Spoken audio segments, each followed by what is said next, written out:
அனைவருக்கும் வணக்கம். ரொம்ப சுவையான ஆரோக்கியமான பூண்டு சாதம் செய்வது எப்படி பார்க்கலாம் வாங்க. இது பார்க்குறதுக்கு தக்காளி சாதம் மாதிரியே தெரியும்.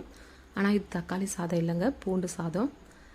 நான் சொல்கிற மாதிரியே செஞ்சு சாப்பிட்டு பாருங்கள், ரொம்ப சுவையாக இருக்கும்.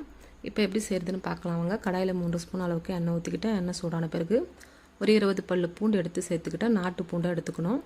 காரத்துக்கு ஏற்ற மாதிரி 3 காஞ்ச மிளகாய், 3 காஷ்மீர் மிளகாய், ஒரு கைப்பிடி அளவுக்கு கருவேப்பிலையை சேர்த்துட்டு நல்லா வதக்கி விட்டுடணும். நல்லா பொன்னிறமாக வதங்கி வரணும். ஒரு கைப்பிடி அளவுக்கு முந்திரி பருப்பையும் சேர்த்துக்கிறேன். முந்திரி பருப்பையும் சேர்த்துட்டு நல்லா வதக்கி விட்டுடணும்.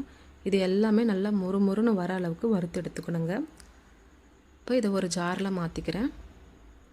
இதை ஆற வச்சுட்டு அதுக்கப்புறமா தான் மிக்சியில் அரைச்சி எடுத்துக்கணும், இல்லைனா ஒரு மாதிரி கட்டியாக வந்துடும். இப்போது 2 ஸ்பூன் அளவுக்கு கடாயில் எண்ணெய் ஊற்றிக்கிட்டேன். எண்ணெய் சூடான பிறகு கொஞ்சமாக கடுகு, 1 ஸ்பூன் அளவுக்கு கடலை பருப்பு, கொஞ்சமாக சீரகம் சேர்த்துக்கிட்டேன். இப்போ கட் பண்ணி எடுத்து வச்ச வெங்காயம் சேர்த்துக்கிறேன். வெங்காயம் வந்து நான் 3 எடுத்துக்கிட்டேன். வெங்காயம் நல்லா வதங்கி வந்த பிறகு தக்காளி எடுத்து சேர்த்துக்கிறேன். தக்காளியும் நான் 3 எடுத்துக்கிட்டேன். 1 ஸ்பூன் அளவுக்கு மஞ்சத்தூள், 1 ஸ்பூன் அளவுக்கு உப்பு சேர்த்துக்கிறேன்.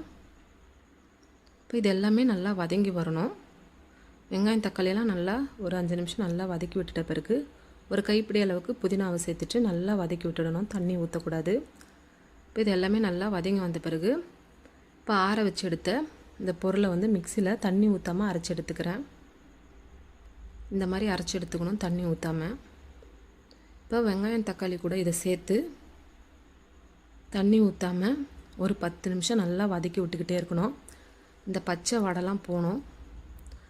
தண்ணி ஊற்றாமல் அடி பிடிக்காத அளவுக்கு நல்லா வதக்கி விட்டுக்கிட்டே இருக்கணும். நல்லா வதங்கி வரணும்.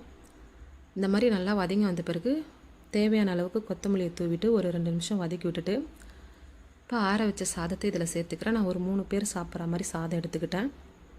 சாதத்தை சேர்த்துட்டு தேவையான அளவுக்கு உப்பு சேர்த்துட்டு நல்லா மிதமான சூட்டில் கலந்து விட்டுக்கிட்டே இருக்கணும்.